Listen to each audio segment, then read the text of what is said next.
Today I have a magic testimony to tell. Today I have a magic testimony to tell.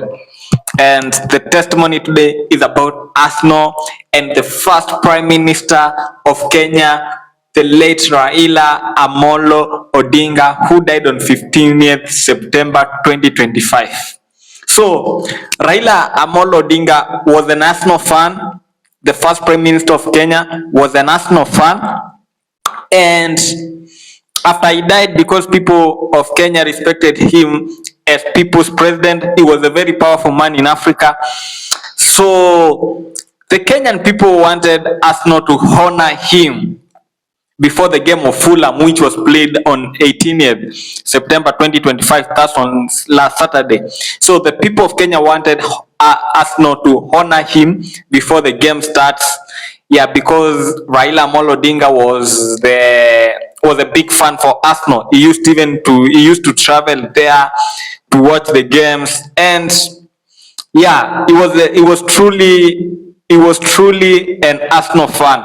So there's this crazy magic which has happened about Raila Amolo Odinga and Arsenal. So we have seen that the Arsenal Fan TV accredited him and they honored him, and I've also seen that Arsenal sent some condolences. I don't know if this is true because they didn't post it on their social media pages.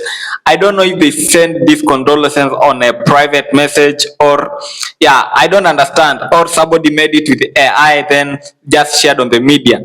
But there's this message here, there's this condolences message here, which was sent by Arsenal. Yeah, remember I've said that they didn't share the message on their social media pages. It is people are believing that maybe it was sent on a private message and somebody leaked it out, or else somebody made it with AI and posted it and is making people believe that maybe Arsenal sent the condolences for Raila Amolo Odinga, the first Prime Minister of Kenya. Yeah, so there's this thing which happened, there's this magic which happened. Honorable Raila Amolo Odinga was buried on 19th September 2025, and thus it's on Sunday, right? Is on Sunday. So the game that Arsenal played on 18th September, before the last game, before Baba gets buried, guess what happened? Guess what happened?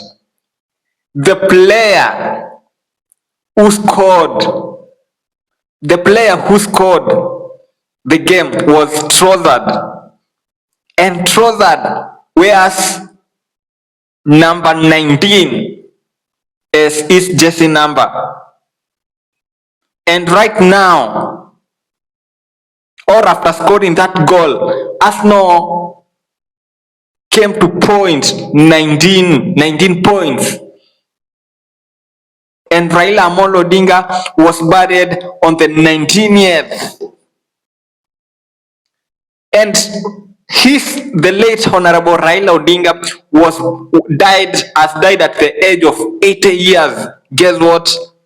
Trossard was subbed off at the 80th minute, exactly the age that Raila Amolo Odinga, the first Prime Minister of Kenya, the age that he died of, 80.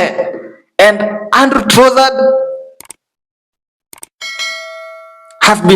was subbed off in the 80th minute. What a magic! This should be in the Guinness Book of Records. This should happen in the Guinness Book of Record.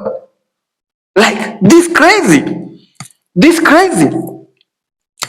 Let's get back again. Raila Amolo Odinga was buried on 19th. Okay? Arsenal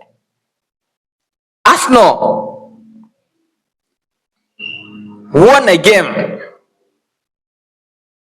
having 19 points on the table,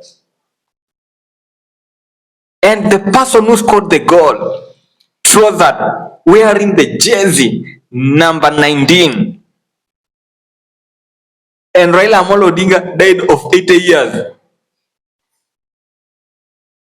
and Trossard, who scored the goal making Arsenal to have 19 points, was subbed off at the 80th minute. What? Like, this crazy. This crazy. Like, what's happening? This like magic. This should be in the Guinness Book of Record.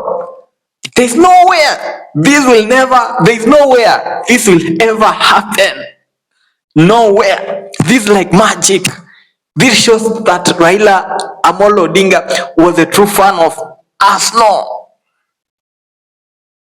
Man, this crazy, man. Tag Arsenal on this. They need to see this and honor him in the next game, man. Because this weird, crazy.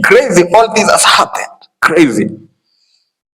Tag Arsenal, man, on this, man. They need to see this.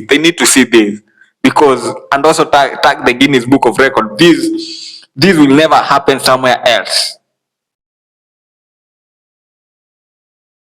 In Kiswahili we call it sadfa. Hey, crazy. How lucky we are as Kenyans, man. Yeah, so subscribe. Let's get 100k subscribers before the end of this year.